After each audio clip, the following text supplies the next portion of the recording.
Hi everybody, it's Lizzie with Lizzie Papery, and I'm going to do part 2 of working on the junk mini that I was building the other day, and I am still going to watch something while working, but instead of having the video be completely silent for you, I will have the sounds of what I'm doing. And this is just because with my, I don't know, I don't know the science behind it, but with my version of creativity, my version of ADHD, some days I am completely, like I need to just focus on one thing to get it done. On other days, it's almost like if I have to focus on one thing, I'm not going to do it. I'm not sure what that is, but so I want to get this done, and I want to watch the show, and I want to do other things, or maybe listen to music or whatever it is. And because I want to do all those things, I almost get like paralyzed and do nothing.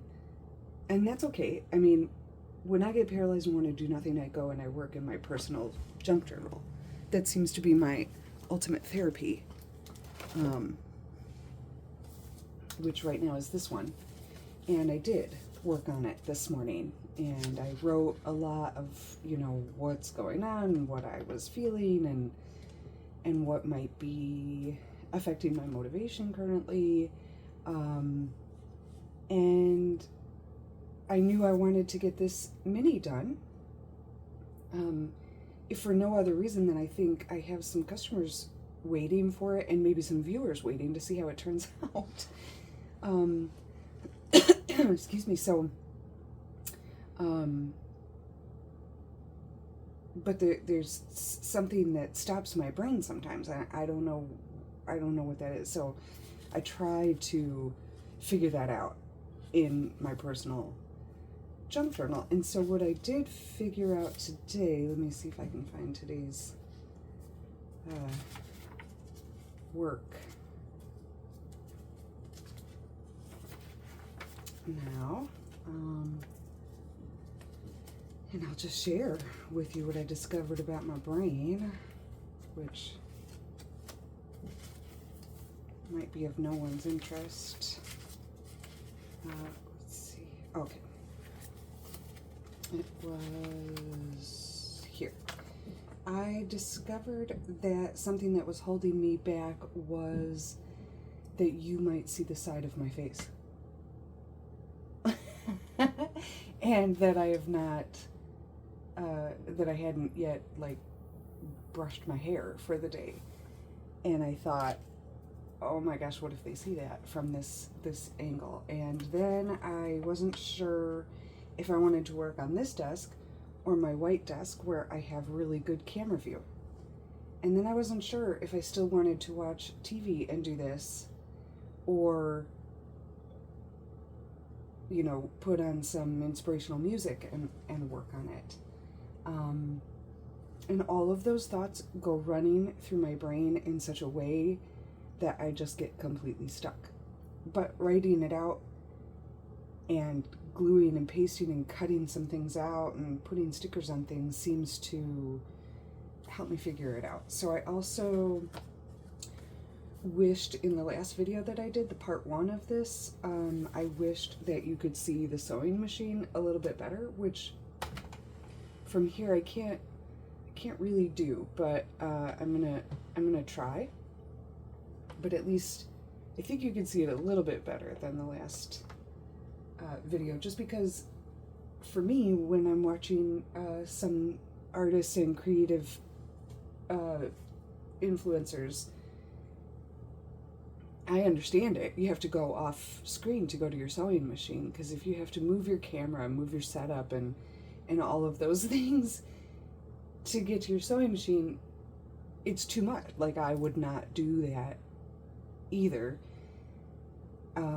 In fact, with my ADHD, before I started on YouTube at all, I had my sewing machine at a completely different table, and I would have to get up from wherever I was working in order to go sew something.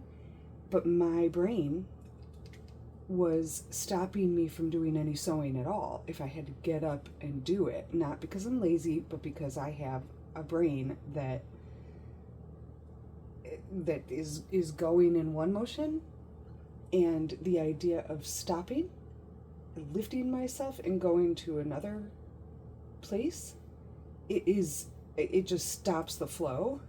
I don't know why. Like I said, I don't know the science of it, but that's why I moved my sewing machine to where my computer is, so that I can watch my shows and work on my journal and sew and have everything within reach. So my craft space is like a horribly hoarded corner of this room, but it's my favorite place in the whole world.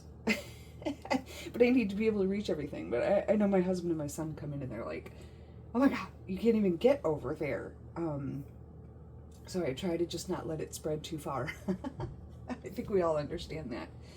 Ooh, I'm going off in all kinds of tangents, and to tell you the truth, saying it out loud is also helping me recognize all the things that stifle my creativity in a day. So another thing I decided to do, I can't remember if I said this already, is I've got headphones on so that I will continue.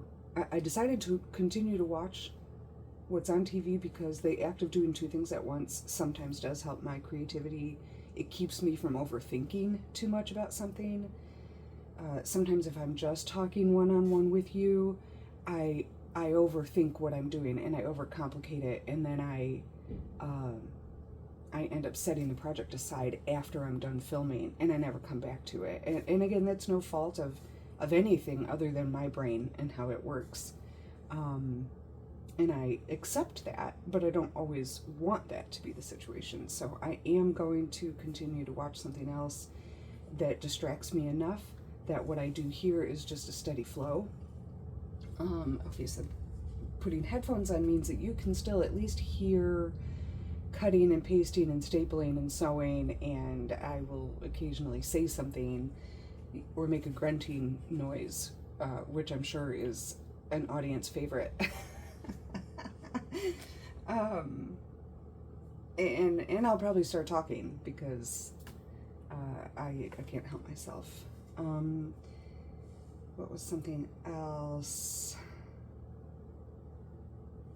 Yeah, I think that's all the things. I had to solve all of those non-issues in my brain before I could get started. But I'm here,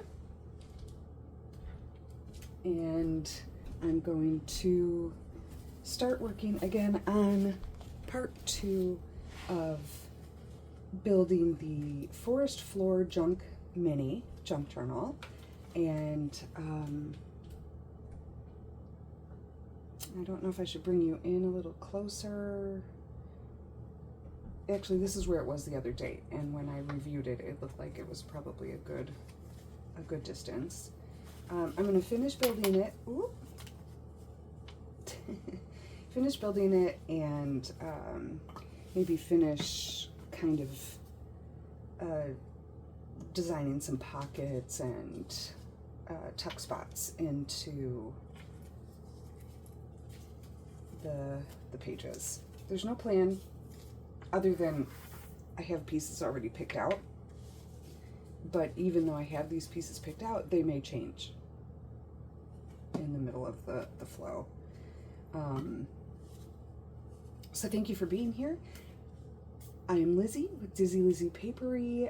My Etsy site is Dizzy Lizzie Papery, all 3 words ending in IE, .etsy.com. That is if you're interested in anything I have to sell, which is handmade junk journals, but also I like to think it's things that go along with that genre, like ephemera and curiosities and linens and craft items,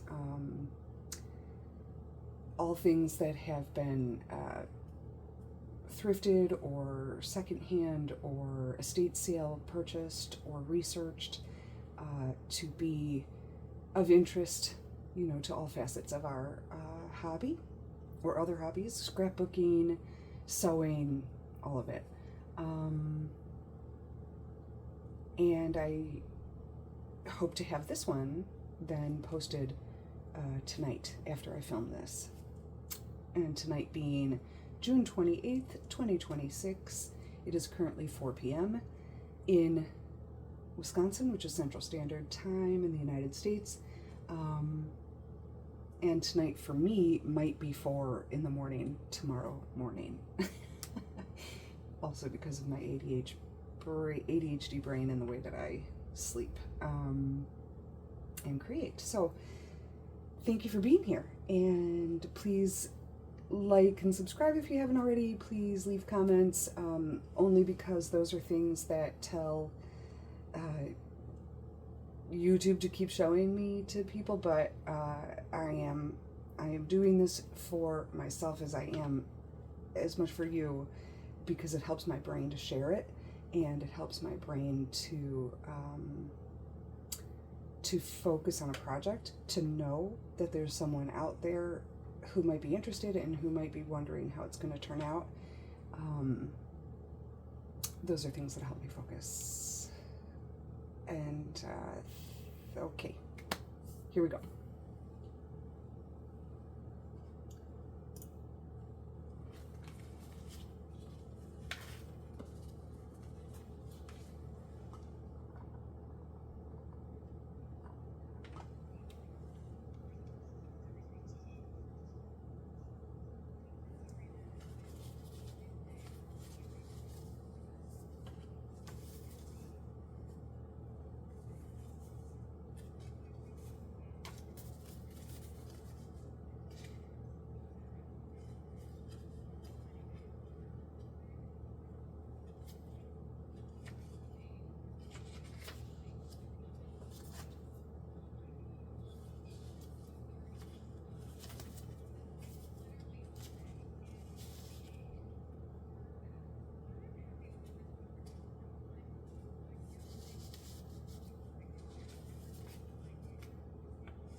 Oops.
That's cute. I like that.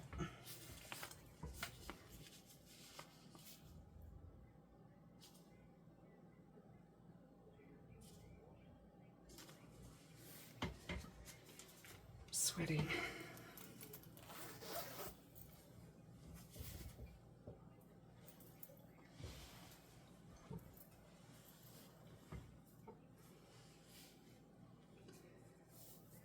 Now you guys are going to see too much of my arm. It's okay.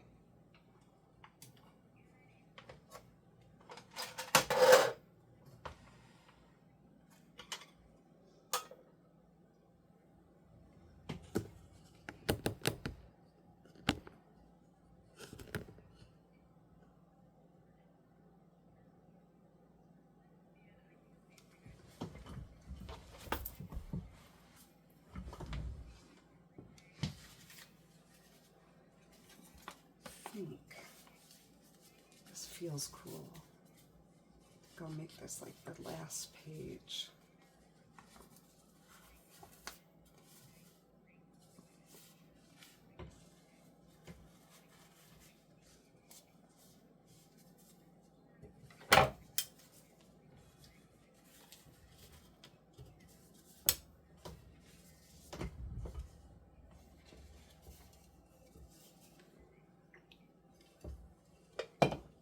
It's dangerous to have there. I know. Okay.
I hope my breathing isn't too loud.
stomach growled.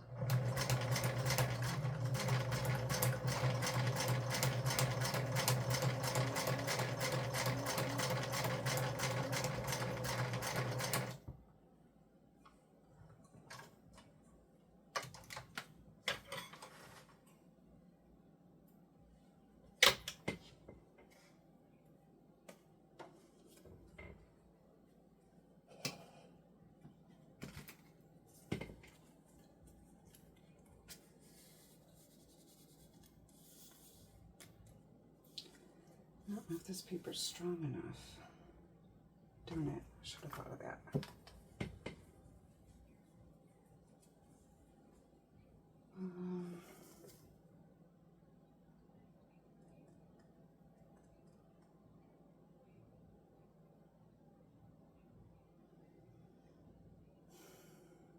Tape?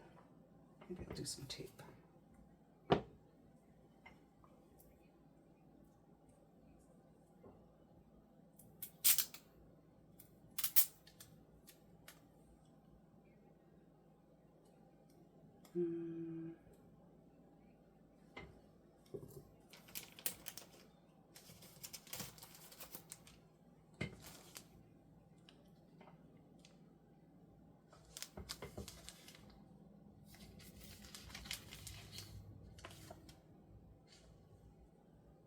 Ooh, those will be awesome.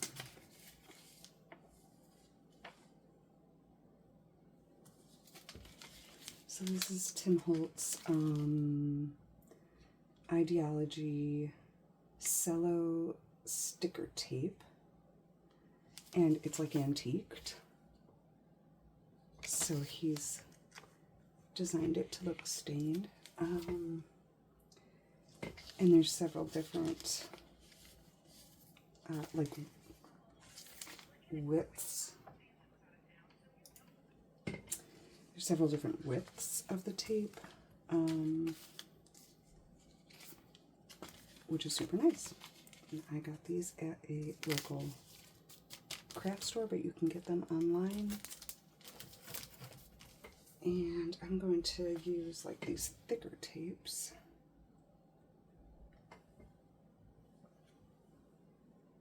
My headphones are such that I can hear things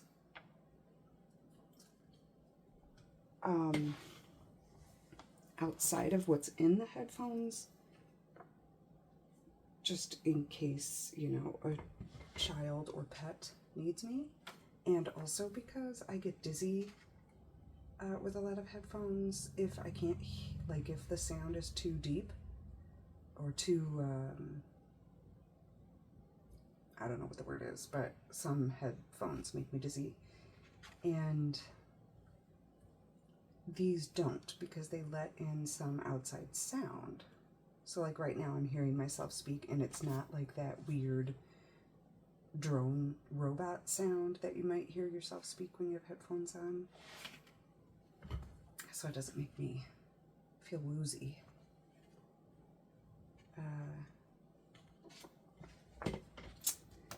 And the only problem with filming with these on is that if I'm listening to something through the headphones, you might be able to hear some of it, and I don't know how to block that out in editing. I don't know how to do a lot of editing. The fact that my video yesterday, part 1 of this make, was sped up and shortened and silent, that might have been another reason I was avoiding doing this, not avoiding, but procrastinating doing the second part, is because it was really hard to do that editing. I don't know if it's hard, but I just get confused and frustrated sometimes. And sometimes I'll see other users, other influencers, you know, and it looks like it should be so easy, and then it isn't for me, and I judge myself and all that stuff. So Anyway, that is one of the reasons I don't edit. I don't want to make it more inconvenient for you in any way. I just, if I have to edit, I might not ever do it.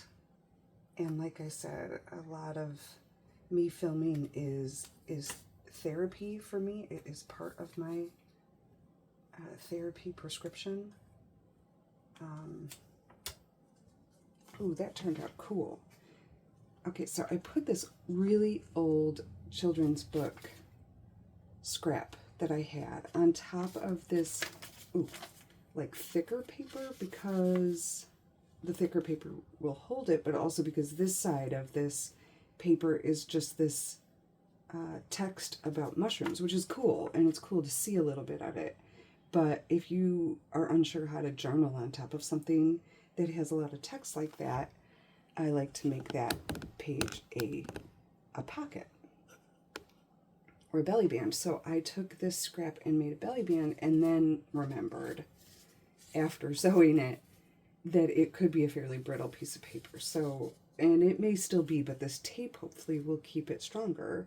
I thought about doing a Mod Podge cover or some sort of decoupage element, because that would also make it stronger, but the tape actually looks really cool. And again, I forgot to say this at the intro. This is part 2 of a junk journal mini that I am going to put up for sale. It's part of my forest floor series. And so the theme, if there is a theme, it's very eclectic, is forest floor. You know, maybe things you'd find on the forest floor, like a scrap of paper with some old tape on it. You know, foliage. Some of my interpretation may be far-fetched for some, but that is the grounding inspiration of this.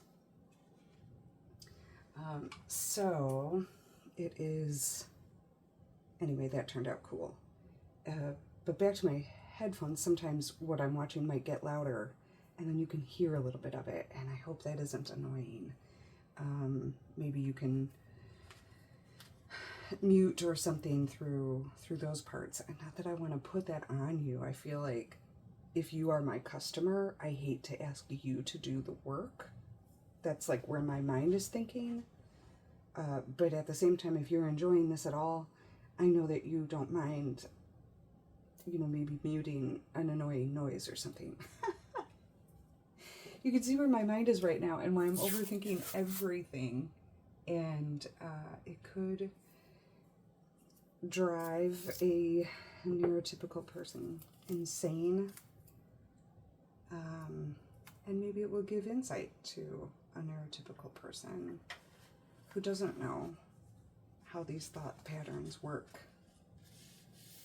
And maybe for someone who is neurodivergent like myself, you will identify with all of my thought patterns. And through therapy, I am working on acceptance of how my brain works and how my sleep patterns work, and that they're just not like everybody else. So if you understand, I hope you keep coming back. Junk journaling has definitely helped me find myself, for lack of a better cliche. It helps me escape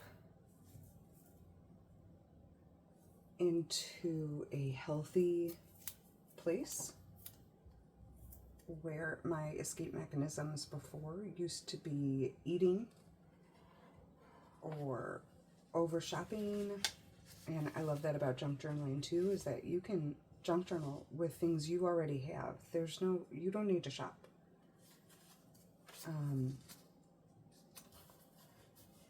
And that was how I started. One of the main things that drew me in. Oh, this is cool. It's a little bit bigger than some of my junk minis. Jinkies. That's what I was gonna say. Janky junks.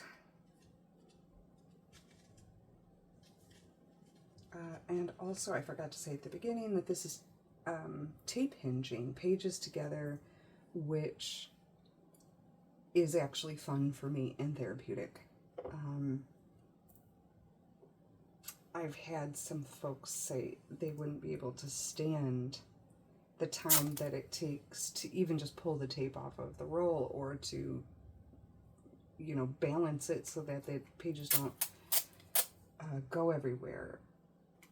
But for me, doing the tape hinging while I am watching a show is a substitute for binge eating for me.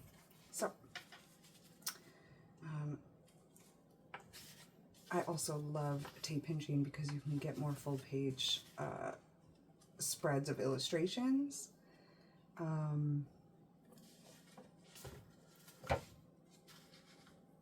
But I love pamphlet stitching too. So it's not like one is better than the other. It's just I'm explaining why I do it this way. So far, mine have held together really well, and I, you know, I throw mine around. I carry them in my purse or my luggage or my briefcase, and I carry them, you know, back and forth from room to room, and I put all kinds of junk in them, and metal and tape and glue and paint and water and spill things, and Diet Pepsi gets spilled on them frequently, and it holds up. You know, do let me know if you have purchased one and you've run into a structural dilemma that maybe I could work on solving. That would be a good, it's always good to know. I'd rather you told me instead of never buy one or try to make one again, you know.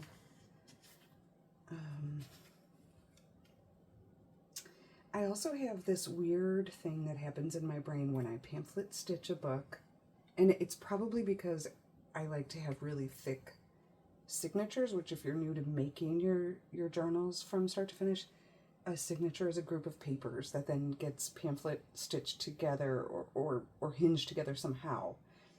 And then in an entire book, you might have several signatures. In a tape hinged book, it's all really just one signature. And this is how the spine looks before I cover it. Often I don't cover my personal ones. But anyway, it's when I'm pamphlet stitching, I sometimes run into stress when it comes to the actual stitching time, because I rip the paper, or the holes look too big and I don't know, maybe not perfect to my brain, which if someone else made it, I would love it, because I love the imperfection and I love that junk journaling embraces imperfection. It's imperfect on purpose, we say. And that's one of the things I absolutely love about it, but my brain does still get stuck on perfection. Sometimes I have to remind myself to get out of it. But when I go to do that stitch, I feel like I'm just going to ruin everything that I put together in my signature, and it makes me too nervous, and it becomes a project that I set aside and never finish. I don't want anyone to be intimidated by the process, because it's fun, and every time I have done it, even if it was a little bit imperfect, it's perfect. Like, they're so cute. But I started tape hinging because of that stress. I didn't want to stop journaling. And for me, part of my journaling process is actually making the book from start to finish. Oops. That one hangs a little low. Just going to cut a bit of the bottom off. And then I think this page has a bit of a quote. Oh, Maya Angelou. I love to see a young girl go out and grab the world by the lapels. Life's a bitch. You've got to go out and kick ass. So there's some swearing in this forest floor journal. I'm not going to cover that up because I love it. Maya Angelou. I remember reading her book, I Know Why the Caged Bird Sings, when I was in high school, I think. Oh, it's so special. So glorious. So again, the author is Maya Angelou, and the book is I Know Why the Caged Bird Sings. Talk about therapy. Oof, it's a good one. It doesn't talk about therapy, but it was for me the perfect time in my life to read something as wonderful as that.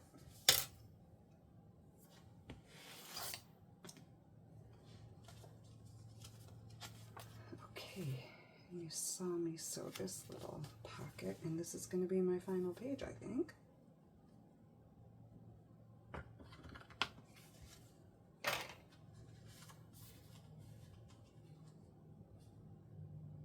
Paper sewn together with fabric feels so good to my tactile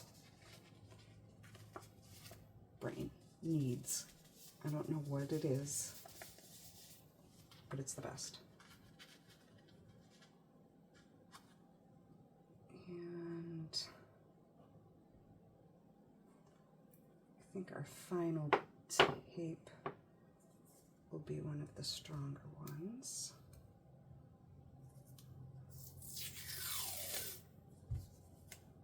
I do like to do the silent videos sometimes because I know that there are some creatives that love to just have someone else in the room also crafting.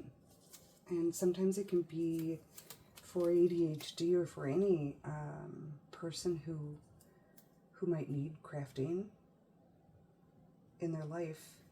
It can be a timer to set to have a video on and just say, while this video plays, I will allow myself to craft.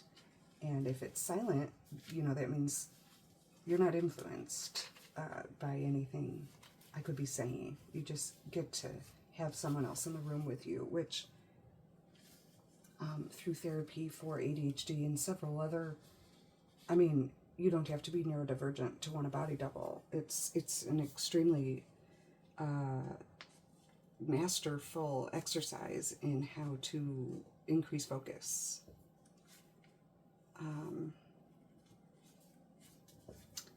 And sometimes when I get stuck, body doubling is the answer.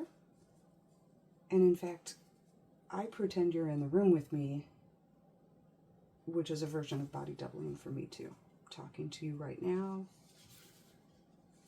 and that helps me. Okay, so it is done being built. I'll do a few more things, I think, but here it is with this cute vintage card on the front. Little girl walking through the forest or walking home from her hike in the forest where she has a basket full of collected wonders.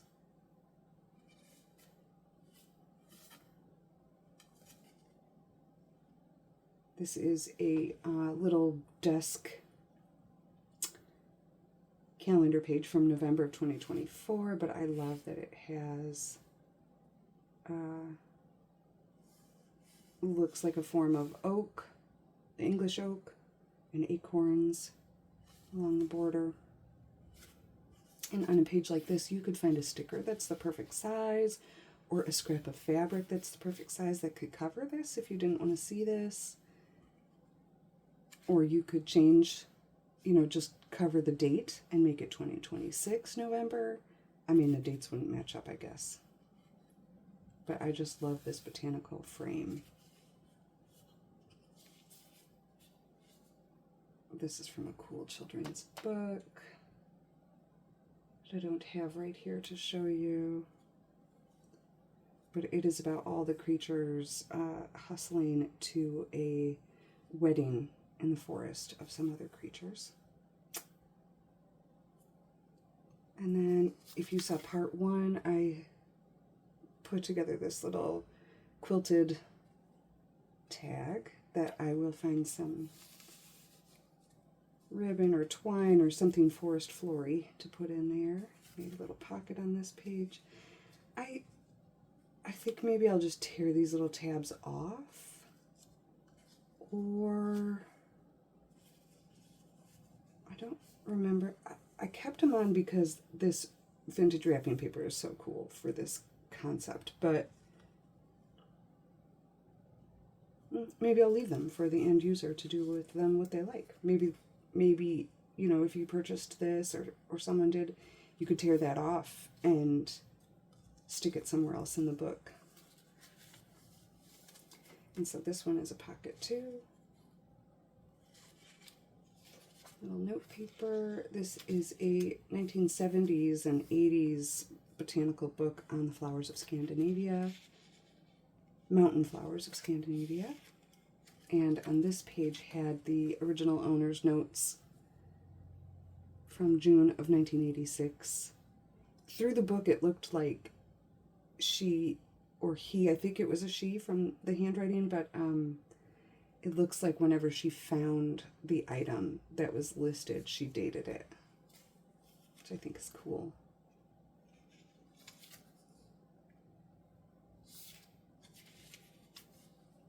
This is a die cut of butterflies, note paper that has kind of a foresty, botanical water mark. This was I found this in a thrifted pack of papers recently at Goodwill. It was perfect for this. Scrap paper. It's like a cardstock.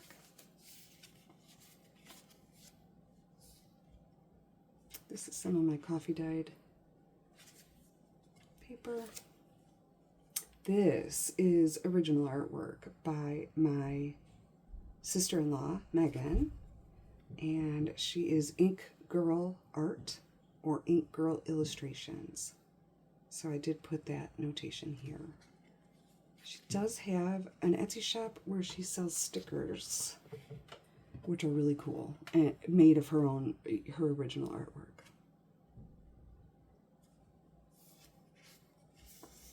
This was a freebie printable ephemera. Piece of a coffee dyed book. Coffee dyed paper. I bake my paper to dry after I dye it, and sometimes I get these awesome burnt edges that I love.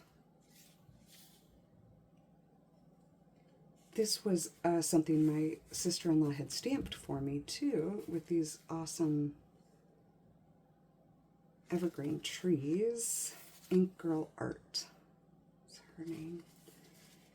And then I sewed in this piece of 1930s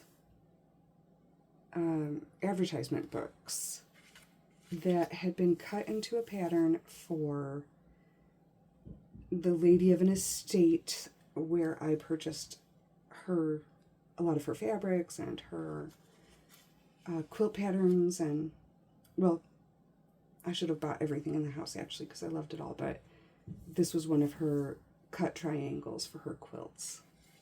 And I made it a little pocket for another of those Scandinavian botanicals. Beatrix Potter. Tale of Timmy Tiptoes. Scrap paper.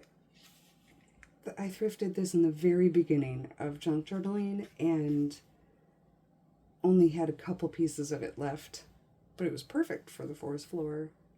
It's like logs. Tea-dyed paper. More of my tea-dyed paper with that antique cello tape for the rips, and this one's real crinkly and soft. More of that wrapping paper. Here's the page with the belly band we saw. I wonder if this will fit in there. This is a card with a, it's like a, it is a wallpaper. And it's finely textured in like a basket weave. And it's called Woodland. And my sister thrifted this and sent it to me. Momentum Textiles and Walls, it says. I kept this one. This one might go in there perfectly.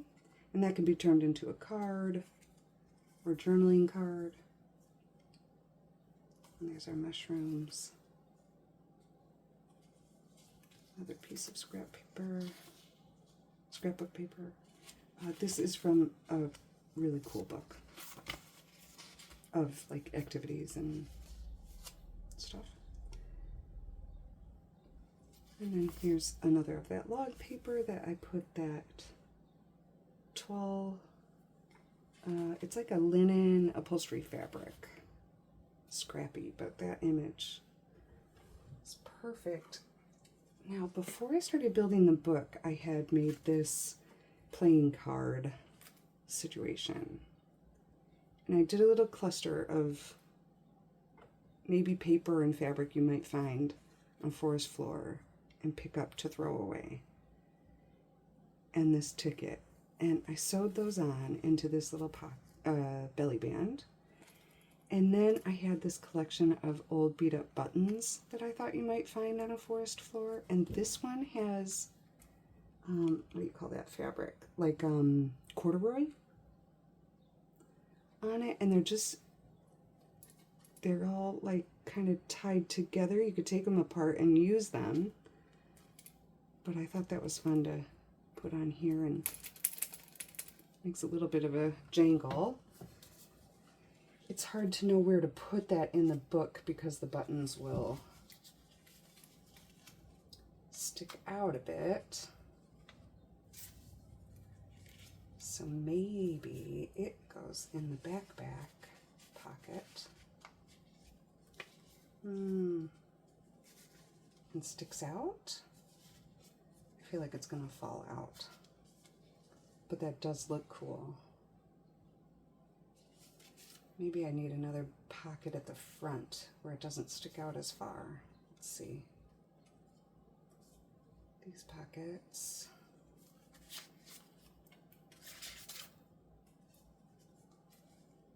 Or maybe I just tuck it in.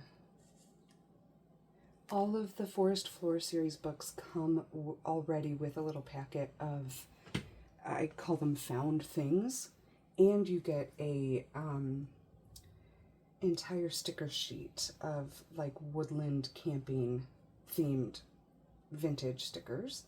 And maybe I just tuck this in the packet and then you can use it however you like. I almost want to make it the cover, but I don't know if that would ruin this image. So, oh, I don't know. Maybe it would just hang on there. Oh, it just kind of hangs on there. Okay, that's how we'll sell it. It's like this. That's it. Okay, I'm just going to go through one more time and see if there's some other cute stuff I can put together. So I'm going to turn my show back on and stop talking your ear off and, just kidding. And sew some more, and thanks for hanging out again.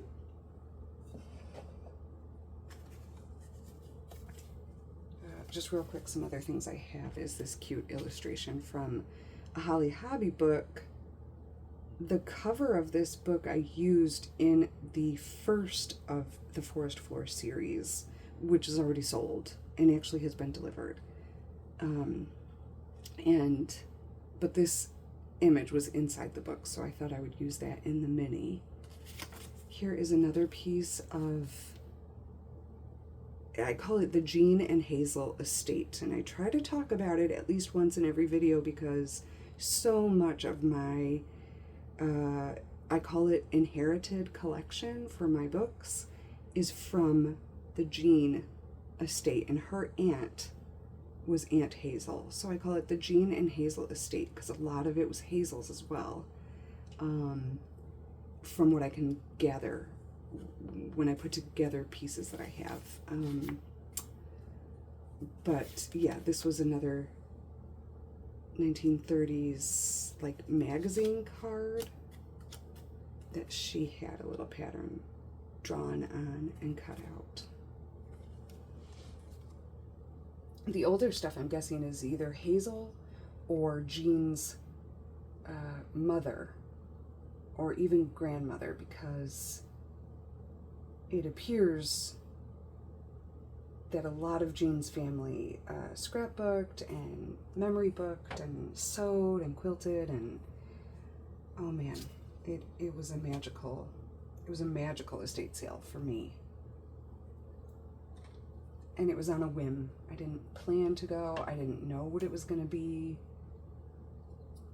She made doll clothes, so she had tons of little bits. This fabric here, not this was from my mother-in-law. This is from Jean and Hazel's estate. This is something my sister in Kansas City just found, which is already in this book. This is from the Jean and Hazel estate, and this is from the Jean and Hazel estate. And these, from what I can gather, are antique. A lot of the fabrics in the quilting fabrics were from the late 1800s, early 1900s. And then there was a mix of a lot from the 1930s. So I'm not quite sure about every single piece, but they were all put together into these boxes of quilting pieces that she had. So I try to put a little bit in every book so you know you're getting a piece of the Jean and Hazel estate that might have otherwise gone to the landfill if people didn't buy her fabric scraps and her quilting scraps. I love it. So I'm going to try to fit these things in. I also have this empty extra button envelope that I will probably put a button in. The buttons come in the little pack that comes with this. But I might sew something on here, or maybe just dress it up a little bit for you. This piece of doily, which was part of a table runner, and this fabric is so awesome. Can't remember where I used that now, but I will use it again. And this was just a little stamped tag that I did with my 1920s numbers and letters. And I'm going to turn it into something. Actually, I'm going to turn it into a little cluster right now. I can see that this scrap of paper needs to go with it somehow. Okay, so for real now, I'm going to go back to this show, and I love you. I hope you're crafting along and enjoying this, and thank you.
I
feel like I'm breathing really heavy.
There's someone drilling something in this video, and if you can hear it, it probably sounds like farts.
Oops.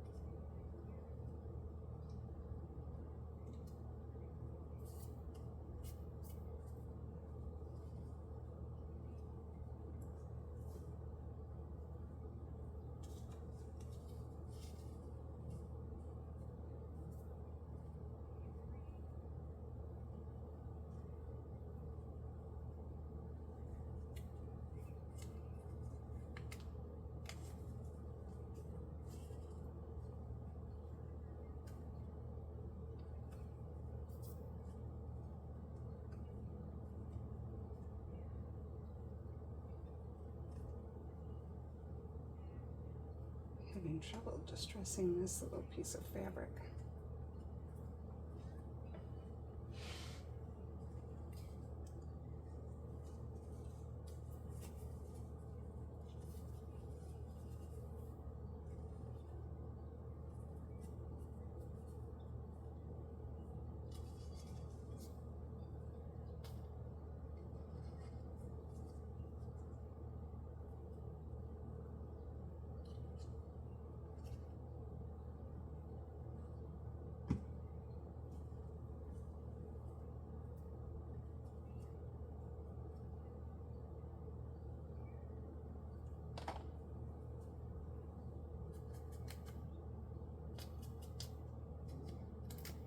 My stomach growled again.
I need a button.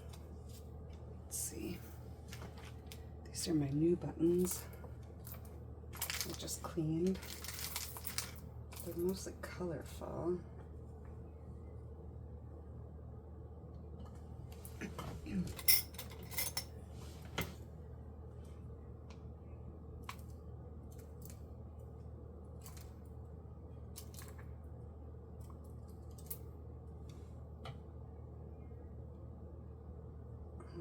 That's a good one. There's one.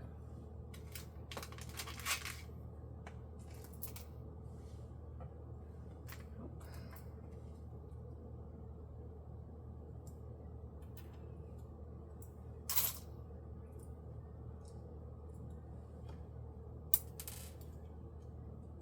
broken wooden one would be awesome. Let's see. I do put, oh, I already said I put buttons in the pack that comes with the journals. Okay, I have to go to my other.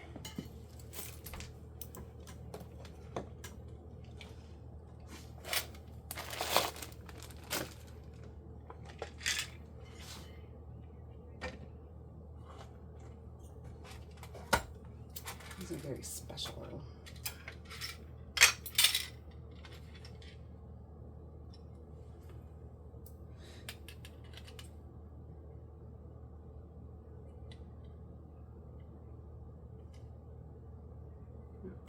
Just sparkly. Oh, I meant to send this to my friend.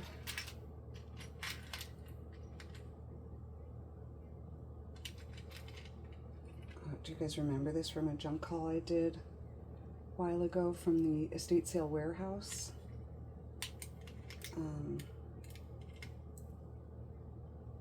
It says 4 years old. Oh my gosh, that would be cool. Maybe I'll put that in the extra buttons. It does have, you could tell it's antique because the pin itself sticks out farther than the cap part. So it could be a danger, but I might be able to sew something over it. Oh my gosh, that's incredible. Okay. Whoops. Just put these in the wrong place. That's going there. And then that's kind of fun with the little girl on the front of the journal. I love when that stuff comes together. She could be 4.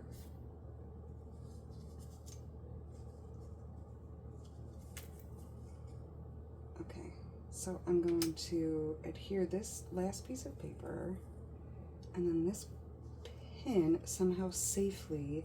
I kind of wanted to stitch something, but maybe it doesn't need it. Okay, I'm going to stitch this last piece in and hopefully have some hanging thread bits. I've run out of space. Okay. Ooh, this will be a cool one. This group of funky buttons with the funky tie is going to go in the next forest floor. Now I'm looking at buttons. Wait, I do need buttons for this, right?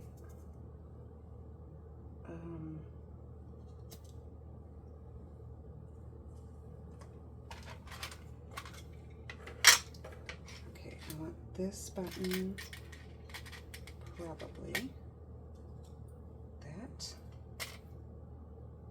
Okay, and see if I can find another broken wooden one, or a fun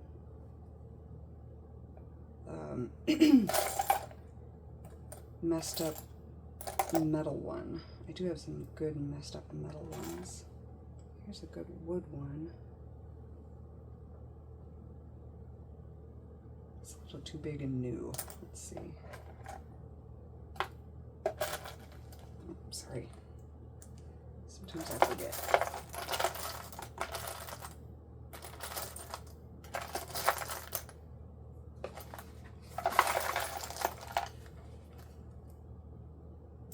Look at this fabric covered knob thing. That'd be cool.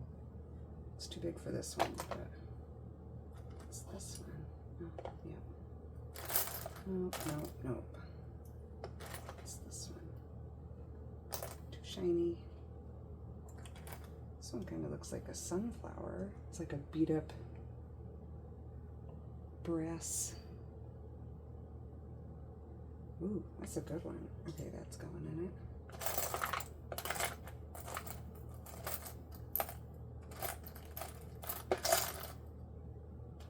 Look at these. Messed Gloriousness.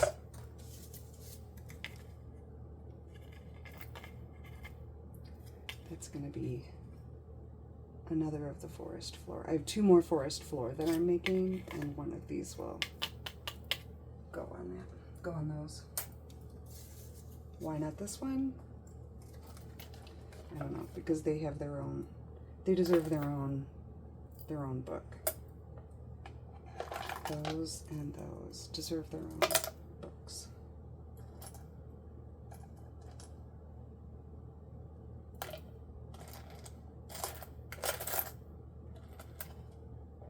That's kind of cool. Ooh, what's that?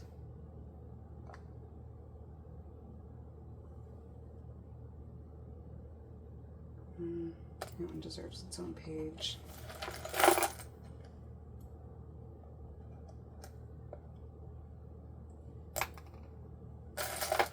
Oh, I keep forgetting to have you in frame, sorry. What's this one? Oh, just a metal brass. Kind of broken. Let's see. No. Okay, I think we might be.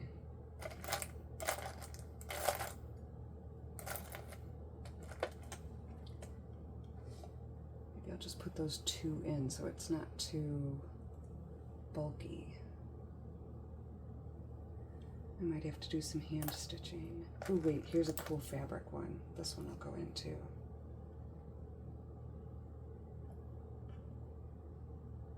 Okay. There we go.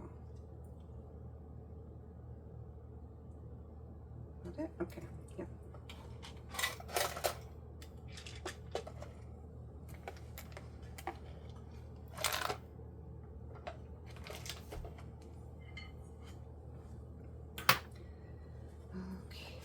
I did want to distress this envelope a little.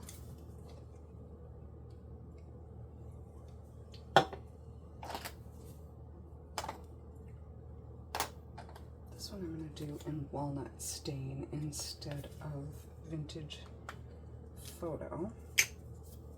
Who knows why? Probably won't even be noticeable.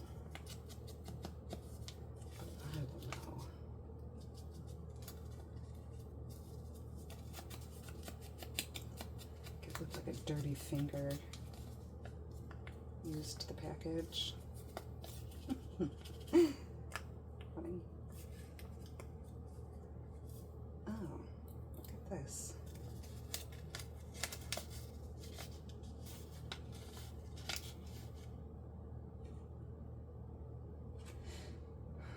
Oh, overthinking.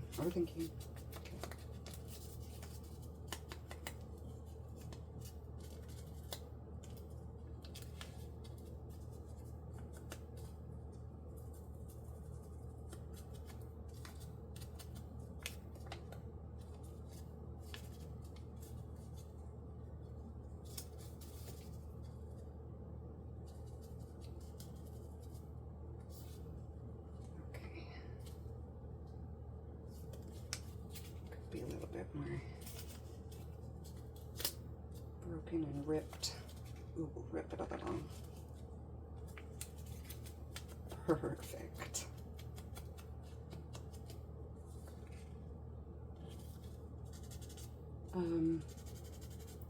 In my flip through of the first forest floor journal that I made, the one that has sold already, it was 3 videos ago, I think. I explain the inspiration, so I could definitely explain the inspiration here a little bit. A couple of weekends ago, I took a impromptu trip to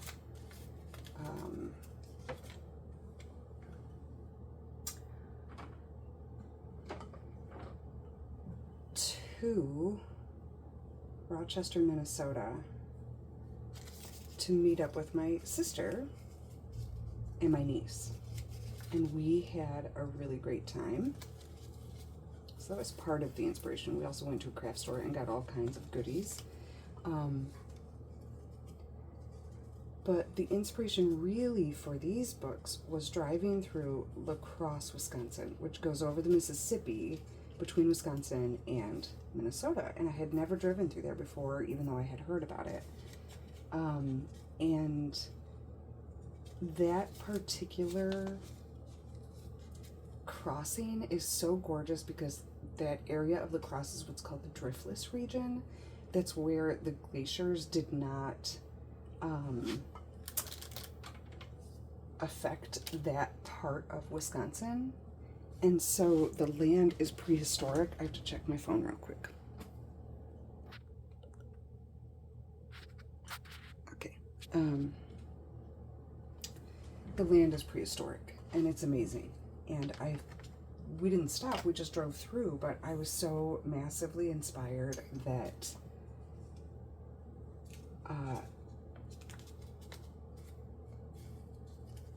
sorry, I got distracted here.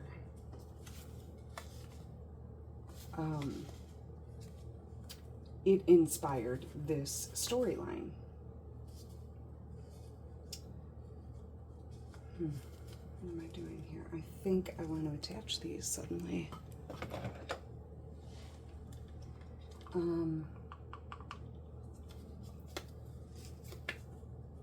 And I just imagined hiking through that land. So like the land that's been untouched, it's like these glorious bluffs that overlook the Mississippi. And then the Mississippi in that particular spot was kind of marshy and had some like land sticking out in some spots. And it was incredible.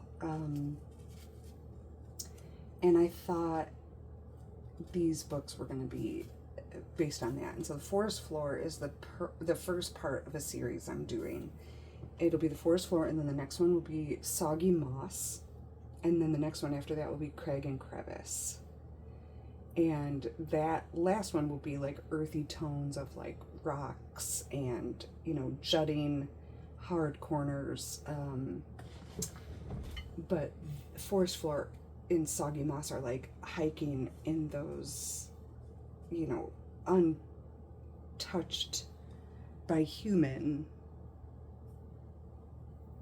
lands and things that you might find on the forest floor, you know, mushrooms, leaves, ferns, dirt, mud. But then of course, you know, I'm making a book of paper items, so it would be like human papers, scraps that were tossed as, or not meant to be tossed, but fell out of someone's book while they were reading out there or something. And that is what is collected into this book of found things. Maybe a little extra buttons package, and maybe a little 1930s quilt pattern piece. And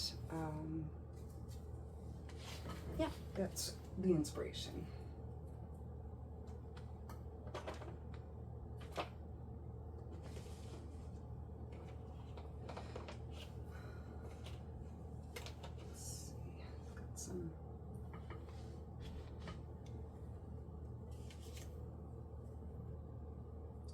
I also end up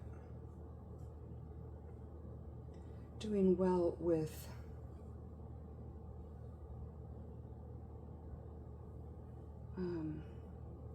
working in a very small space. I think I have seen or heard artists that can sometimes be the case for some artists. Small, messy space is where your mind can be as creative and brilliant as it wants to be. I don't know why that is. I dream of like great big space, and sometimes not having enough space stops me from doing something I really want to do, like painting or you know, something that would take more space. But when it comes to this, it's like the smaller the space, the better, strangely.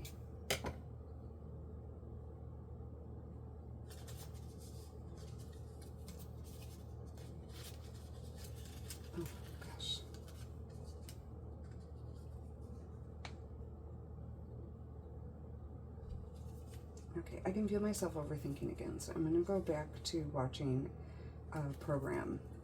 I hope you don't mind. Because if I overthink for too long, then I won't finish it. And it will never become what it is supposed to become.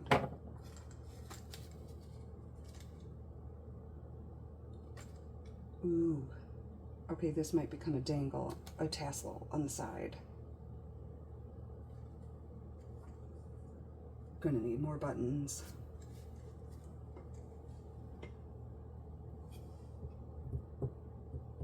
I just thought of something wonderful. So it's not overthinking in a bad way. It's just sometimes I don't need to think that far. Look at this metal bobbin. Now has a home.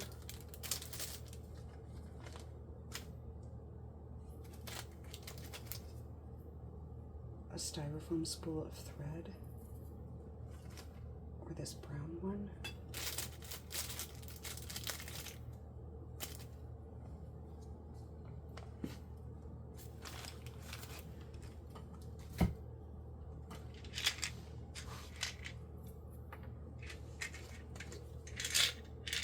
I love these buttons for some reason, especially these like hog nose. I guess they're from like antique and vintage undergarments. I've cleaned them. That's a good one. That's a good one.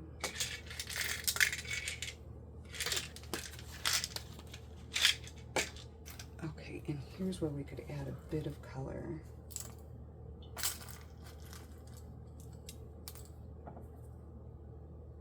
Perfect. Okay, and I have this glorious stuff. It's probably going to unravel like mad. What could I do? I could glue it.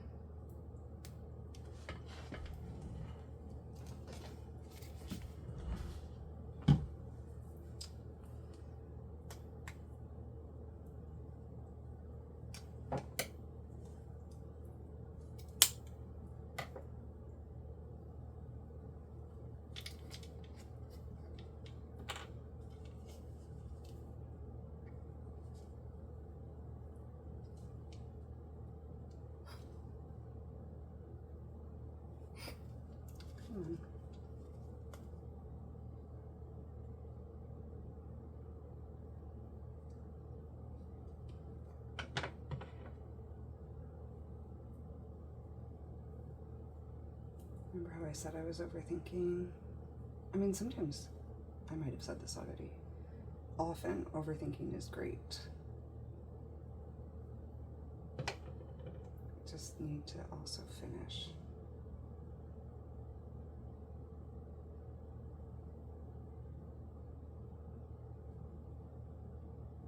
Why does that happen to my Fabri-Tac? Does that happen to your Fabri-Tac? It explodes out of the nozzle, and it also has these strings that you could lift a Barbie dream house elevator with, if you know what I'm talking about.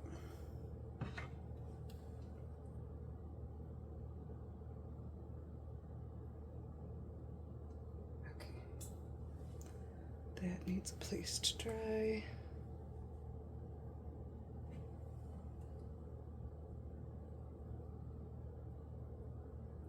So hopefully this glue will keep it from fraying madly.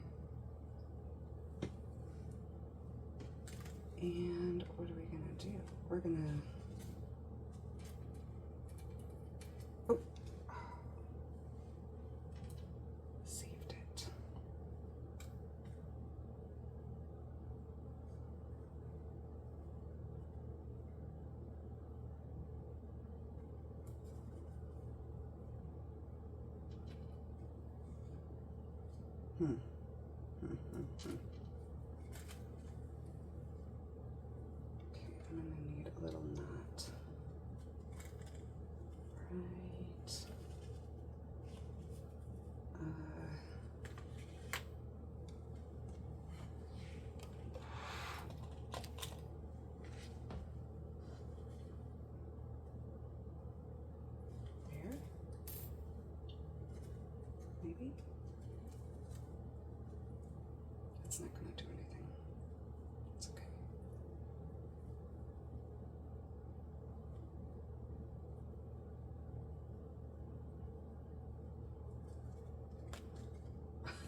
disaster.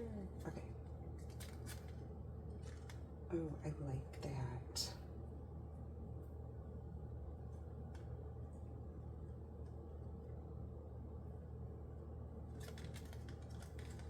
Yep. Fantastic.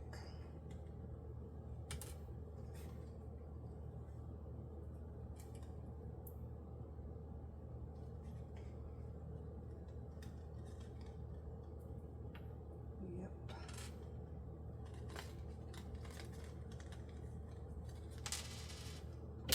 Ooh.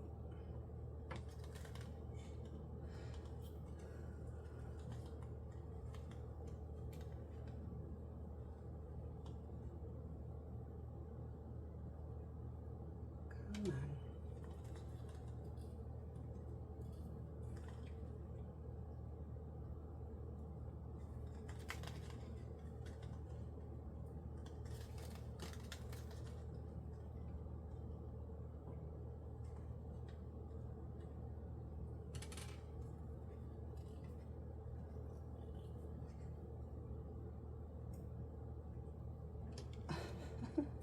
Please don't make me have to lick thread on camera.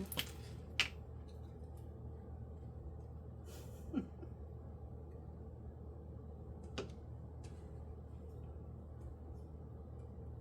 we go.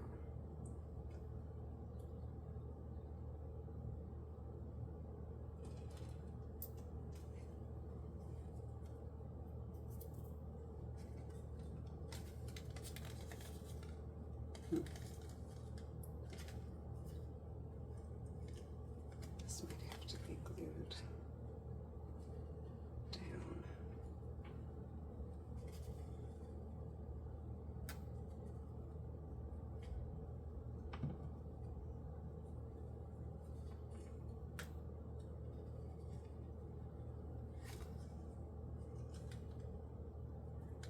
Oops. Oh my god, I love it. This, what do I do here? Piece of paper. Oh, fabric. It'd be cool if I had a scrap of that tall upholstery, which I am sure I do. Ooh, or burlap.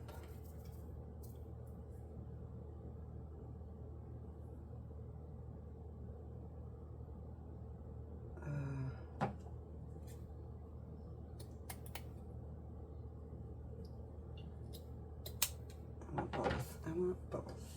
I want it all. Alright, so here is some of this. Let's see if I have a scrap of tall or something else wonderful, but that is what I really want.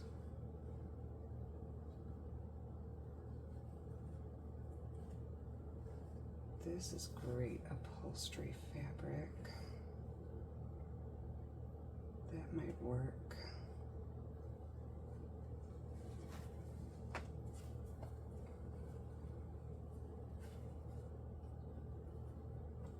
Ooh, cheesecloth scraps. Oh, you know where I might have a little scrap?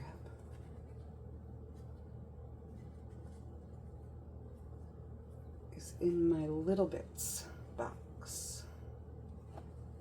Okay.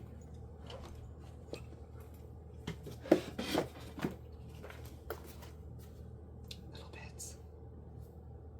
Little Bits.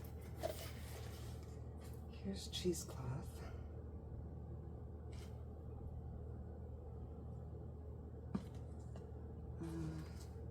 Here's book cloth. Ooh, I love that piece. That'd be cool. Here's a fun little piece. A lot of these little bits go into the Found Things package, just so you know. Not that you don't have your own little bits, but it is just kind of fun to have a little packet of them, and then you could do with them what you like. Even if it is curse me for giving you more little bits.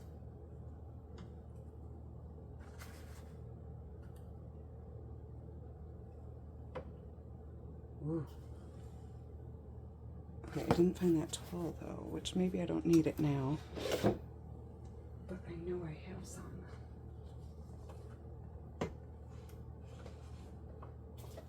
Oh, here we go. Ooh, some weird hands. That might be cool.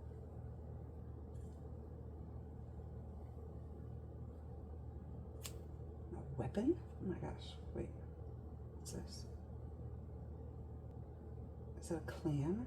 And a clam thing? Oyster shucker?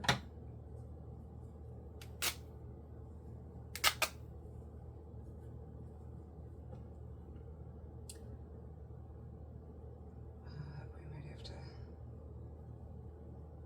fold it so it's not so obvious. Okay. Can't forget this little guy.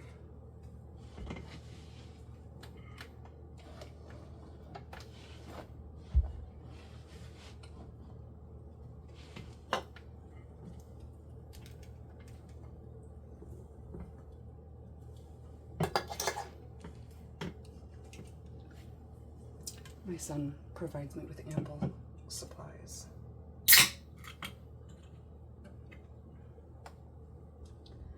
I'm going to move this for now.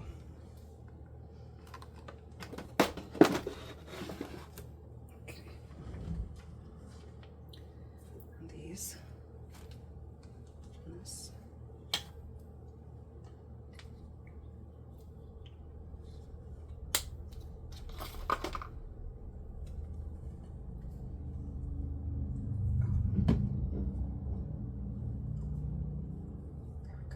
Perfect.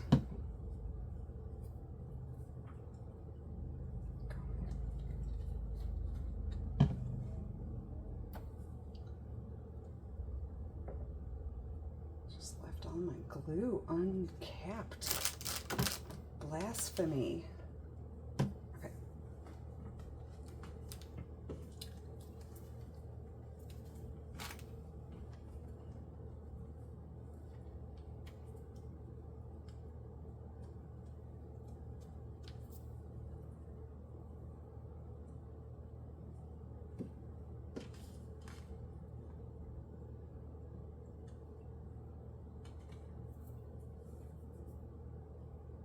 I'm going to stitch it onto this rope.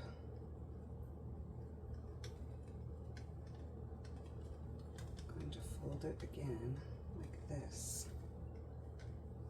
and I'm going to stitch it on. Oh my gosh, I'm going to have to do it by hand. I think. Right? Maybe not.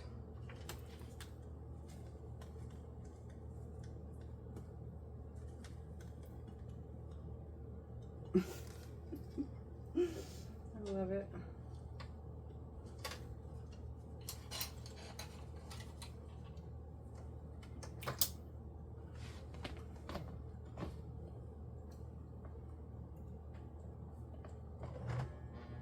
Uh-oh. Don't break it.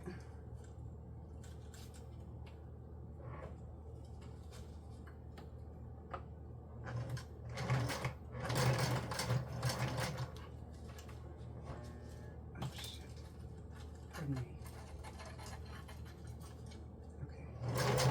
Okay.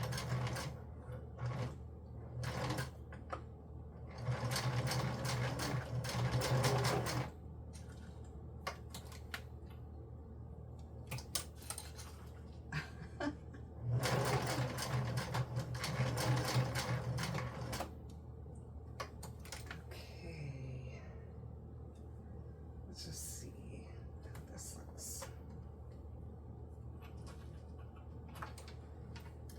And if I broke anything.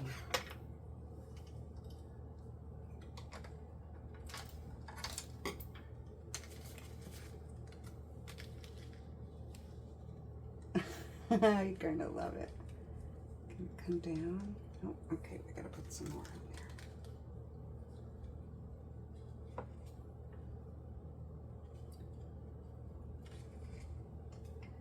So what I did was I just stitched that piece of toile over the floss rope there. And there was that knot I had put in the rope that's kind of holding the buttons and stuff where they are. And again, what I'm turning this into is a tassel dangle. And I don't want to go much bigger or we're going to be too big for our book. Of course, you could use it for any book that you want, but that is all the tall I want it to be. I just want to put something else here. And this is now too much. But this fabric combination of gloriousness with a button could go right there. But now how do I'm gonna have to think about this some more. How do I make it usable in the book? Ideally, attach it to a bookmark, I think. That way you don't have to keep it in the book at all times, and you could use it wherever you want, if you want to.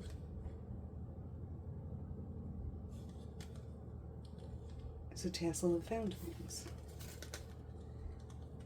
So if I wanted, oh, awesome. If I wanted,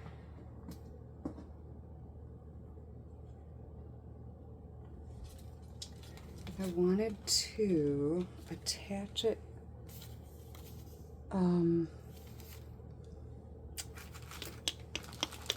have a decoupaged bookmark here that is a nice strong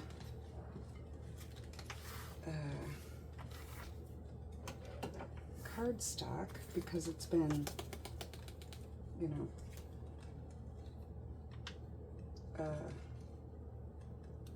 decoupaged. I'm starting to get hungry. I better make sure my phone is still recording.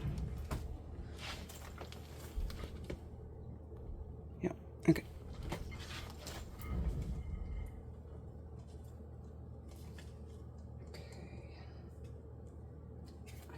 Could like maybe sew the top of it on with something, maybe with some fabric or something, and then I would just shorten the bookmark to be the size we need it to be. The other side of this was an old calendar page.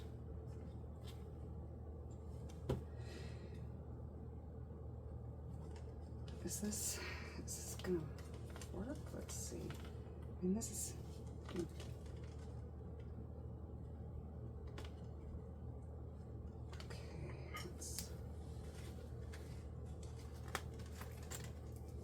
I think it'll work.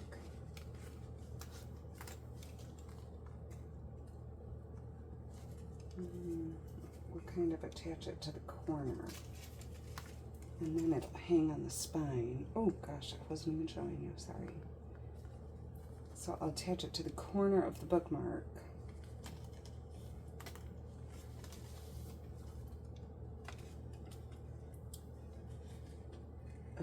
I want to make it very strong on here though, and I don't know if just sewing it will be strong enough. So let me do another hole. My these things are too wide for my hand and for my arthritis. Isn't that funny? It's supposed to be like easy for so much, and it makes it hard, but it does have a smaller hole than my regular hole punch, which I like. Okay, so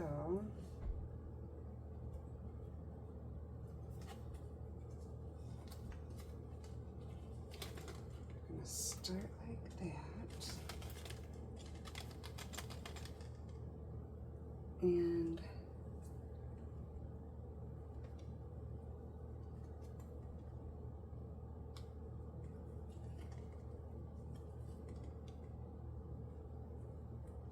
and then we'll wrap it around, and it will, I'll sew it like that.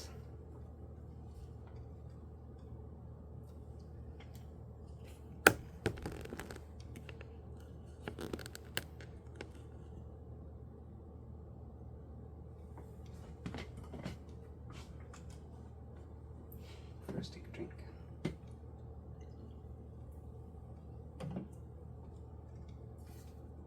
Okay.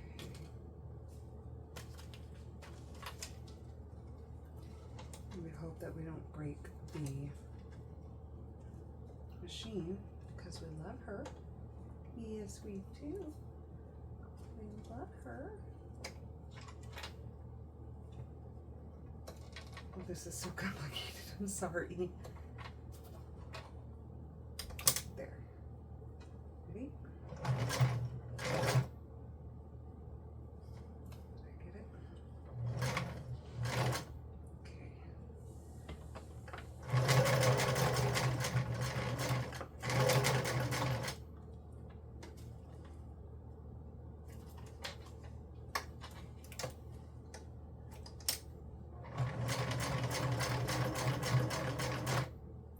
This is not the most professional way to go about this, but I want you to not be scared of your sewing machine because I was scared for so long. Just do what you gotta do.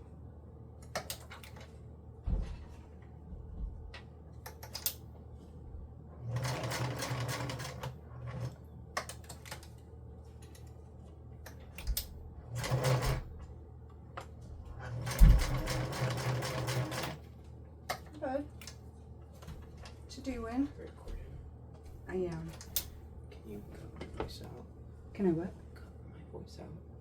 Probably not. Would you like to write it on a piece of paper? Just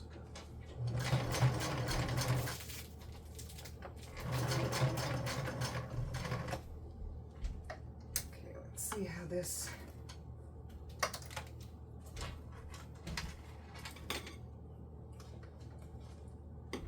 Let's see how this looks. Oh my gosh.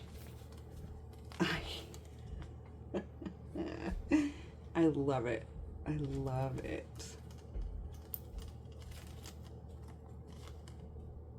It is a mess of gloriousness. Okay, I love it. Now, let's see. And then if this book were to become yours, you can still decoupage on this side or use it for whatever. Maybe I'll keep it the length it is so that it can be pulled out of the book from any direction. Let me make sure it's attached well enough. I might have to sew it some more. Plus that looks like a weird symbol. Let me fix that.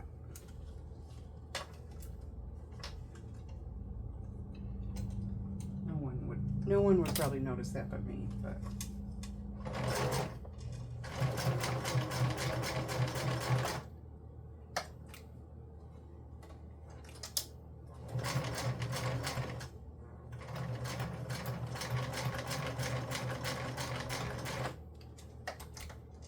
Just sew the crap out of it, right?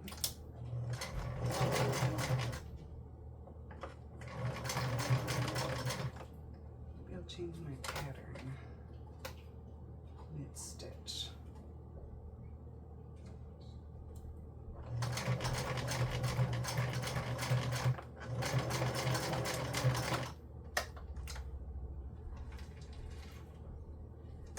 I'm actually using very old thread from the Jean and Hazel estate as well. I don't know if you guys can see it, not quite.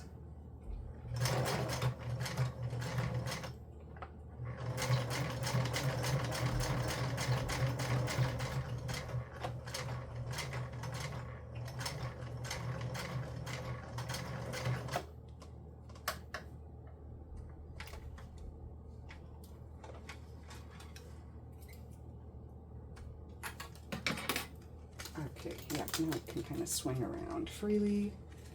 Oh, it looks good. That's fun.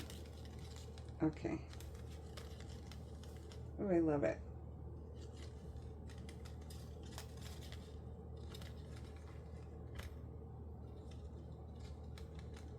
I love it. Okay, I don't think it needs any more, does it? Or should I add these bits of fabric right here? Are you screaming? Yes? No? Maybe so? I'm going to do it. Because what else do we do with our scraps? Okay. This one is hard though because that spool, that bobbin is in the way.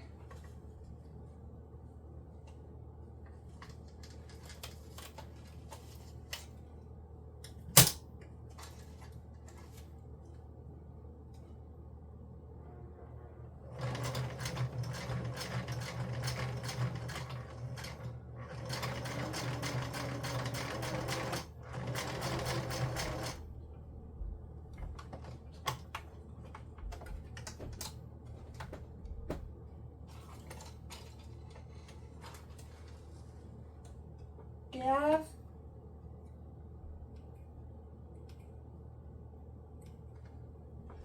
Gav?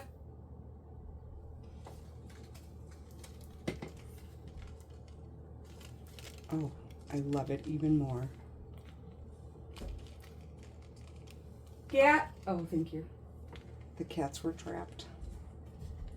And you're still recording and shouting my name, my public name out. You'll be alright. No, I won't.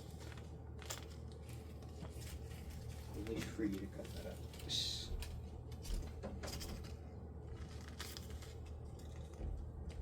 Okay, there we go. Alright, so this will come with a bookmark dangle. Let's see how we'll put it in here.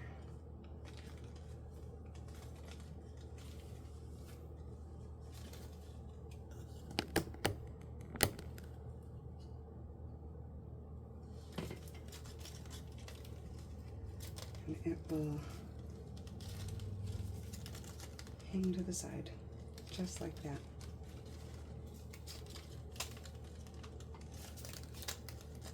Or to the front if you want. It's just that these buttons are in the way from this special little thing. And it makes a great sound. Oh my gosh, you guys, I'm terrible about the screen. Now, maybe I will shape this. I'm gonna leave it. I'm gonna leave it for you, the new user, however you like. Okay, next on the docket in my brain.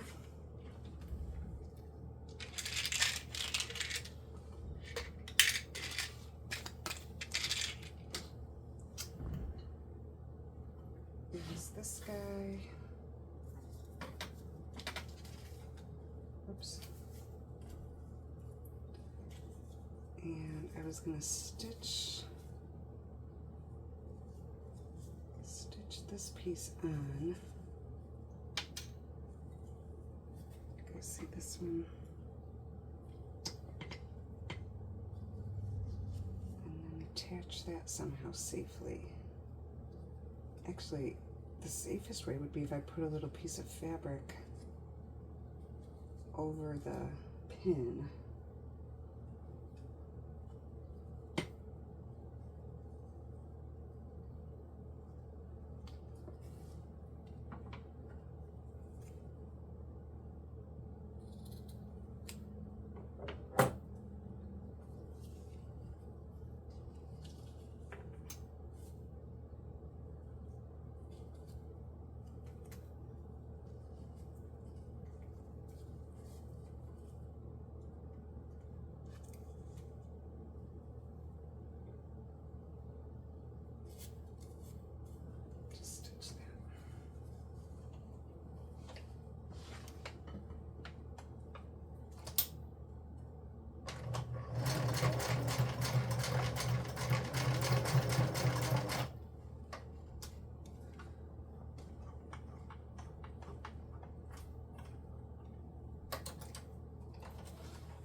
find just how it is.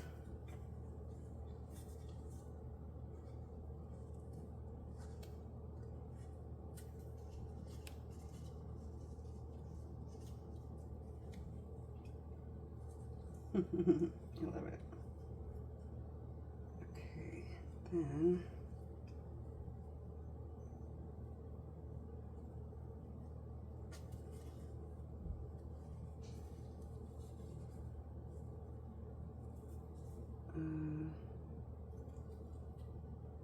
I'll take my glasses off for a second.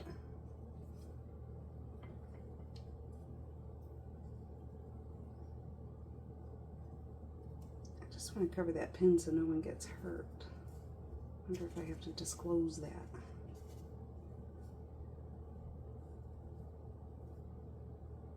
Okay, that'll do it. And if I glue it, actually, instead of stitch it on, that'll be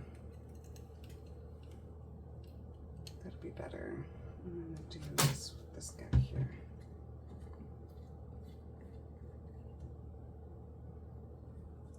I need to take my glasses off again, and I think I will use this little trick.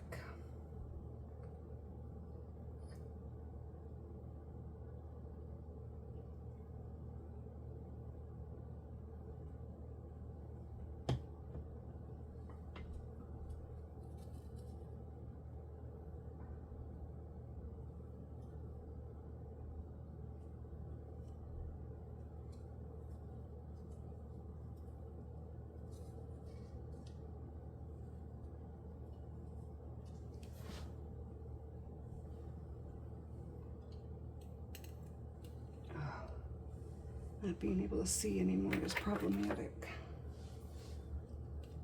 Okay.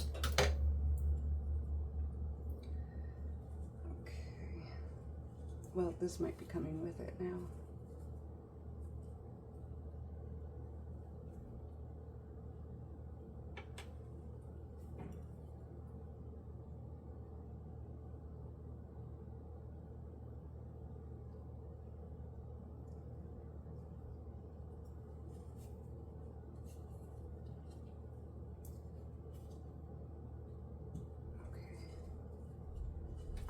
Oh gosh, I really like this. Okay, there we go.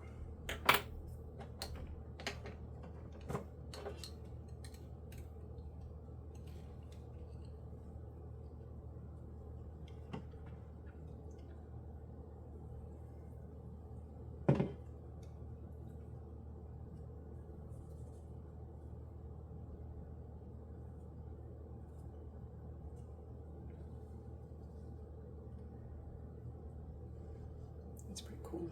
Let me hold it from here.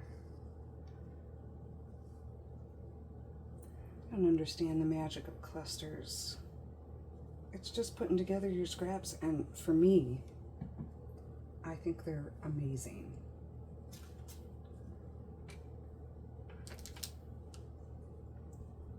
And it is a fun thing to do when you're bored. You don't know what else to work on, is just take your scraps and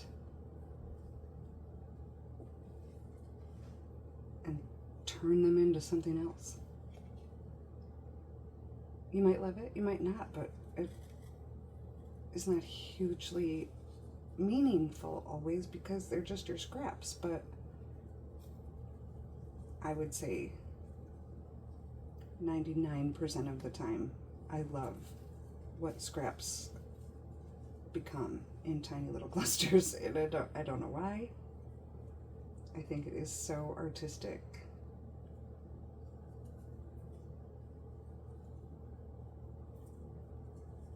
There we go.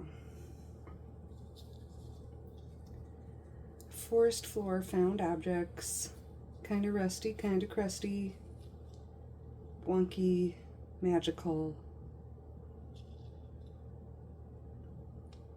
Cluster.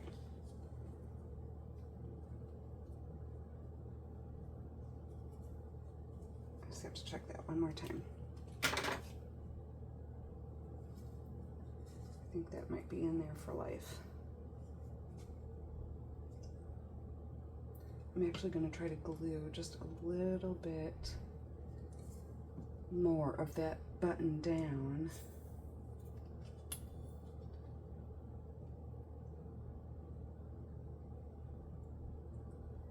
Just to make sure it's sturdier.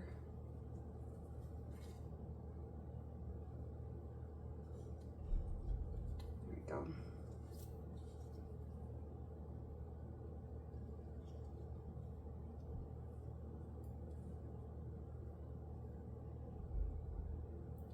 I don't want the glue to show.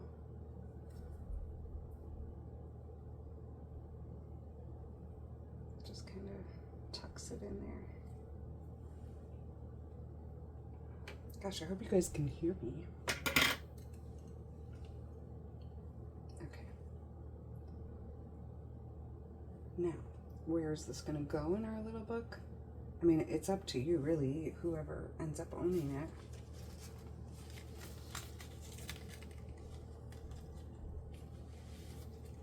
I like to make mine nearly naked, where they are, you know, you're free to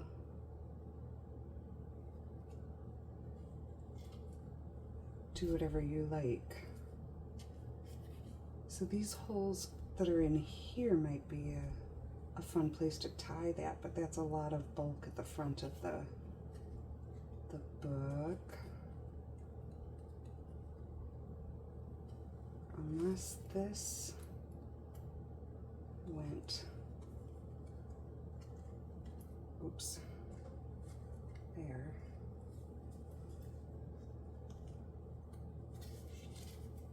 I don't know if that'll stay.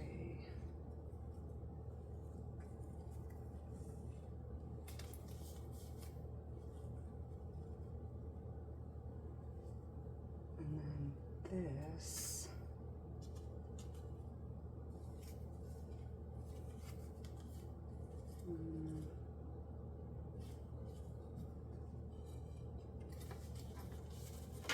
Got an idea.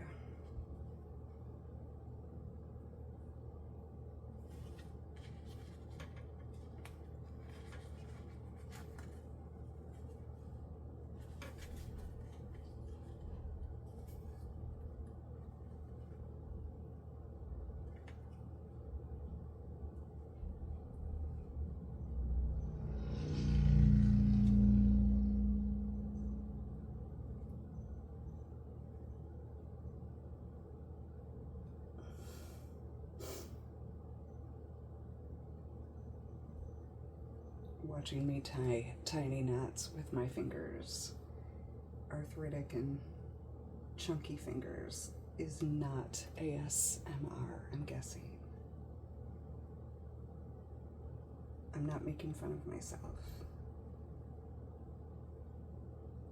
I'm just taking a really long time.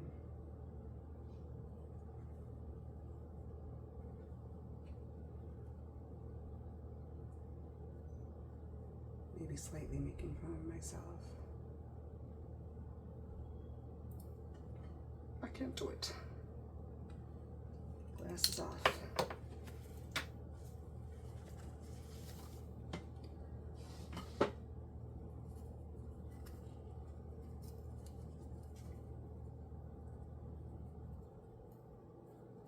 There are definitely other ways, but I get determined, you know?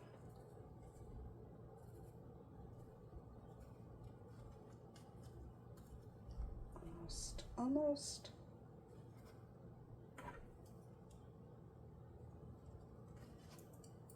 It's like surgery. Oh, it didn't work.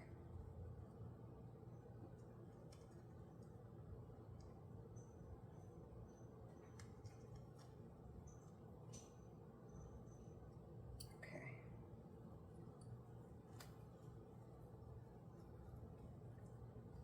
Go. I get it.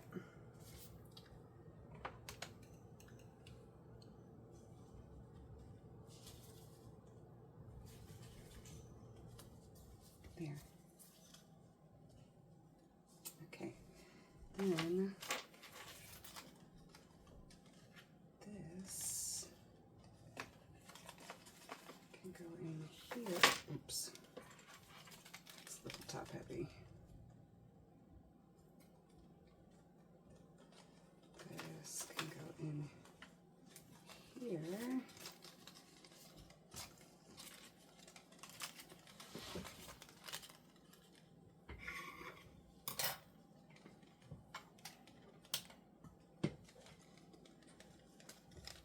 And there she is.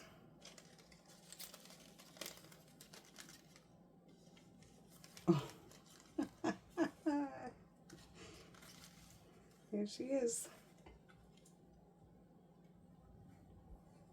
Okay. Well, I can quite honestly tell you, I would not have finished all of these wonderful, glorious things had I not been sharing with you.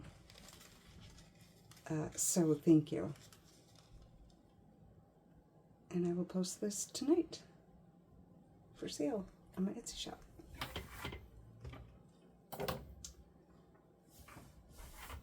Oh, and I forgot to tuck Holly Hobby in. So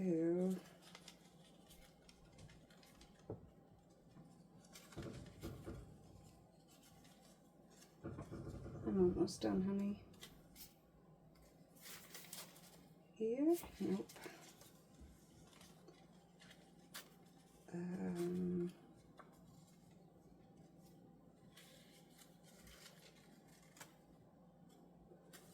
Not there. Oof, I'm gonna need another to make another pocket. Maybe in here with this one. That'd be cute. Oops. There we go. She goes in there. And this will tuck in here. Actually, I'll put this on a piece of paper or cardstock.